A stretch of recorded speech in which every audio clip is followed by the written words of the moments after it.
Okay, here we go. Thank y'all for joining me today. If you don't know me, my name is Russell Graves. I'm coming to you live from Hackberry Farm, Dodge City, Texas.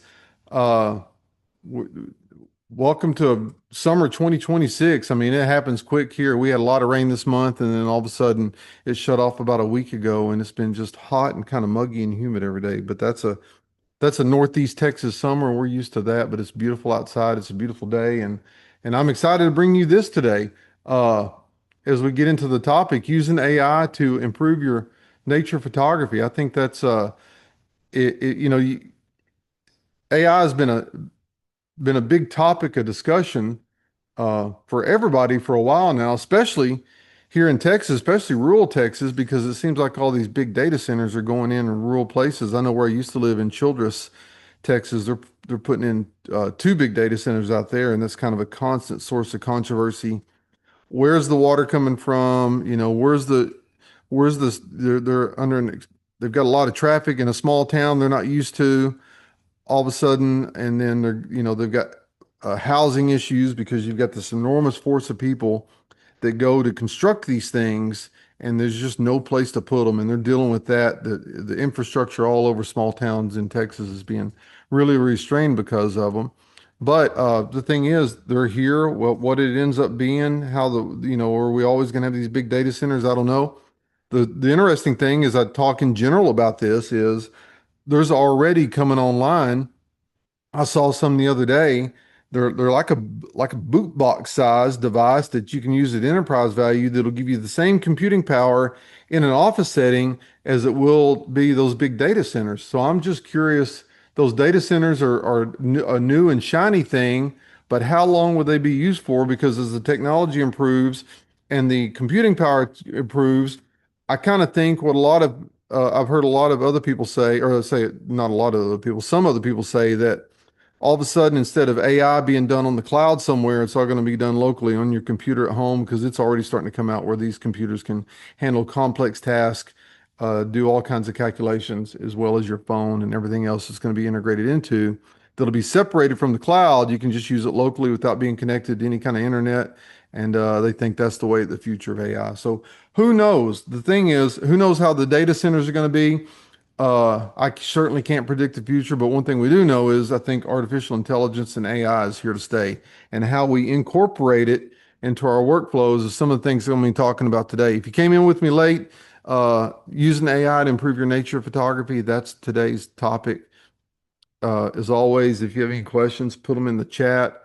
I'll circle back to that in the end of the webinar and answer any questions that you might have.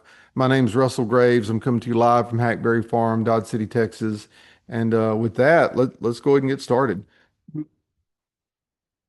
Oh, by the way, as I go through this, just know there's going to be a few things that are cumbersome because I'm gonna have to switch from this screen to my browser because some of these examples or all these examples, I'm gonna show you a live version of what it comes up with on using Chat GPT, maybe Google Gemini. I use Chat GPT the most. That's probably the one I'll lean on today, just because it's got for me, I've used it enough to know it's got predictable results and what it's going to tell me. But again, I'm going to show you some ways that you can incorporate it into your photography that I think you'll find surprising and enlightening. And so to give you some upfront info about this, uh, I just use AI for informational and educational purposes only. I use it a lot as a search engine just to find out information. It's built into our phones now. You get an AI summary of what all the places are saying. Just the day before yesterday, to give you a good example, it's been about a year since I have smoked a brisket, and I kind of forgot. Not forget, I kind of know in general, but so I make sure I don't miss any steps. I asked AI, how do you smoke a brisket? And it took all these different sites and condensed them into a summary for me and gave me how to smoke a brisket. And by the way, we ate it last night for supper. It's really good. And we've got about a week's worth of meat in the refrigerator to my left right now that we're going to be eating all week this week. So I'm really looking forward to that. But anyway, I use it for informational purposes, also educational purposes to help me learn things like the internet is made for, what I think the internet is so beautiful about. What I never do is I never use it to create images. I think for me, that would be a little bit, I never use it to create images I'm going to pass off as photographs. Occasionally I will use it for illustrations, but I never use it to create images that I'm going to pass off as a photograph. I know if you follow any of the photography blogs, there's been a couple of controversies this year about winning images in photography contests that have been AI and either AI created or AI enhanced. Now, I would never do that. I'm just not cut that way to be able to be dishonest about the process. I still want to be honest about the process. Frankly, I think that's why people like you guys who are listening today come to me to learn stuff because I try to be authentic in my approach and try to be honest with everybody and transparent about how I learn and what I do. So I think there's a lot of value to the process of going out and creating something. I think there's a lot of value to going, I was in Costa Rica last week. There's a lot of value to traveling to that spot and experiencing that spot, whether you come away with a really great image or not, just to be there and to try. I think it's got a lot of value to it. And so I don't use it to create images. And another thing also, on my written content that you read every month on the newsletter that comes out or the emails that you get from me, it's all from written from my head and written from my heart. All comes naturally, and I don't use AI I don't even use AI for any kind of story suggestions. It's just all something that is created organically. And my tagline on a lot of my emails that says AI free since '93, and I believe that because I'm going to keep that up forever. I just never intend to use it to create content that I can create myself. And then artificial intelligence, it looks to be a fantastic way to learn more nuanced post-processing. I'm going to show you an example here in a little bit. I've got 5 different tips I'm going to share with you. I'm going to show you an example here in a little bit of something I did, and I'll give you these prompts. These prompts are important. The tricky thing about AI right now is it doesn't do a good job of reading nuance. And so when you put your prompts in, sometimes you got to tweak them a little bit and kind of massage them somewhat to get the information you want out of the end.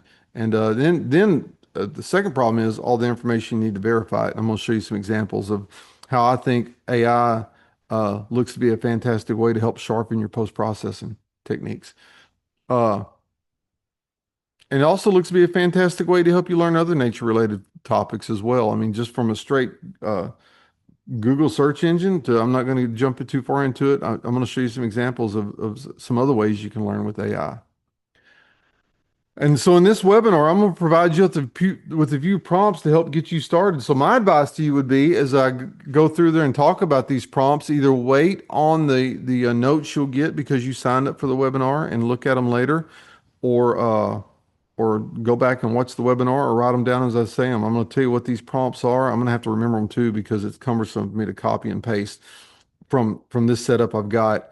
And so I'm going to show you some prompts again. I've got 5 different prompts I'm going to share with you today, just in the interest of time. And then so first thing I'm going to do is I go through these prompts is I'm going to switch. I'll show you a demonstration of it, live demonstration. So I'll switch over to my browser and show you kind of how I go through the steps, and then be able to switch back to the presentation and go on to the next one. So I'm going to provide you some prompts to help get you started, and and hopefully you'll kind of see what I'm talking about on some of these things you're going to be learning today. As always, I always like to put pretty pictures and talk about that. This picture here is from a recent Summer of the Smokies workshop we did. It's a beautiful time to go to the Smokies anytime, but especially summertime. People like to go in the fall a lot to see the colors, and it's beautiful when you go there as well. But to go in the summertime, it's just got a whole different vibe about it. And this is how lush and green it is. I'm telling you, again, I said I was in Costa Rica. The Smokies is a temperate rainforest. I was in a tropical rainforest last week, but the mountains and everything else, they look so similar. Different vegetation, different vibe, different accents, of course, but still beautiful, beautiful scenery. Okay, tip number 1, use AI to come up with organizational schemes. Last week, when I was talking with everybody at the workshop we were on in Costa Rica, one of the topics that comes up a lot, and I've talked about it a lot in the past on my webinars, is one of the key skills you got to learn and the key disciplines you got to do. And I say discipline, and that's it. And I've been a little lax here lately for full transparency. But one of the key disciplines about digital nature photography is no that you got have, one thing you got to understand is nobody buys a camera with the intention of taking fewer photos. No one goes on a trip, whether it's with an organized group like I do, or whether it's you go by yourself. No one goes on a trip with the intention of taking fewer photos because we've got these cool devices in our hands and these awesome lenses. We all go with the intention of taking more and more pictures.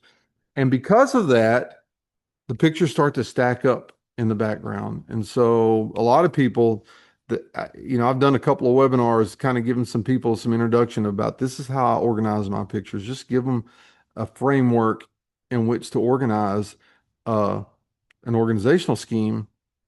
And so what AI does is you can put the prompt in AI and it'll give you some ideas on how to do just that, how to get you started on organizing your pictures and keeping them organized. So most importantly, you can find them tomorrow, but 5 or 10 years from now, when you're looking for a particular picture, you can find them then.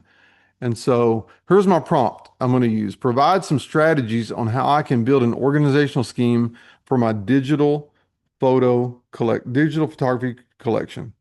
So I'm going to show you a demonstration right quick.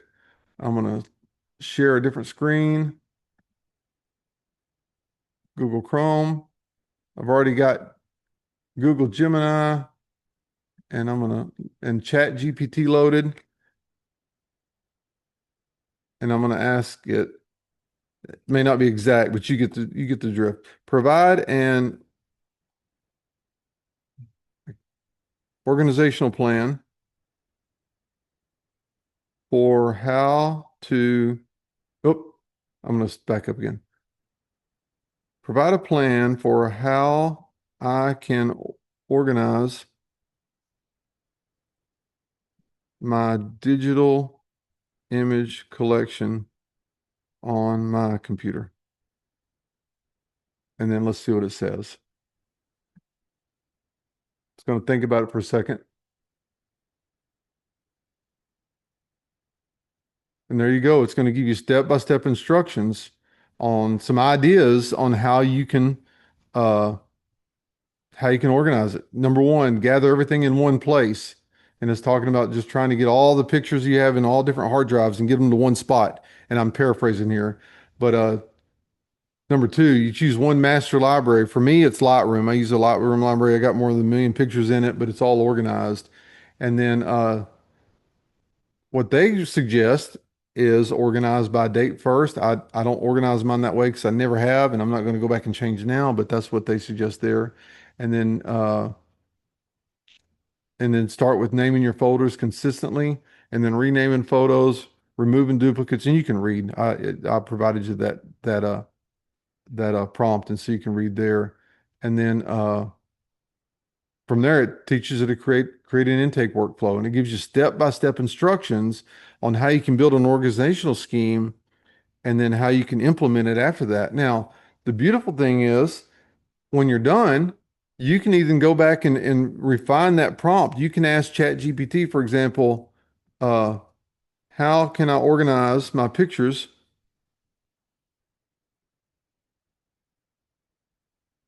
that doesn't include dates?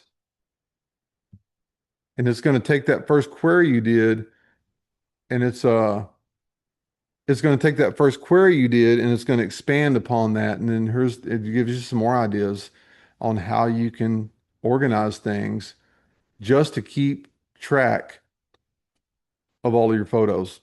It's a if you're fairly new to digital photography or you're trying to get started on organizing your pictures, that prompt right there is a fantastic way to uh, help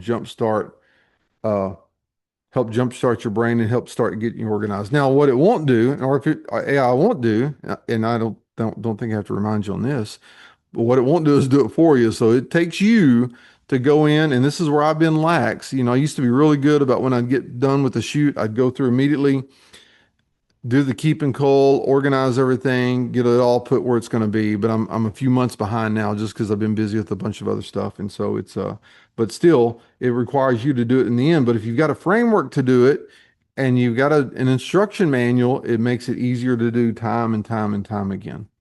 So that's tip number one.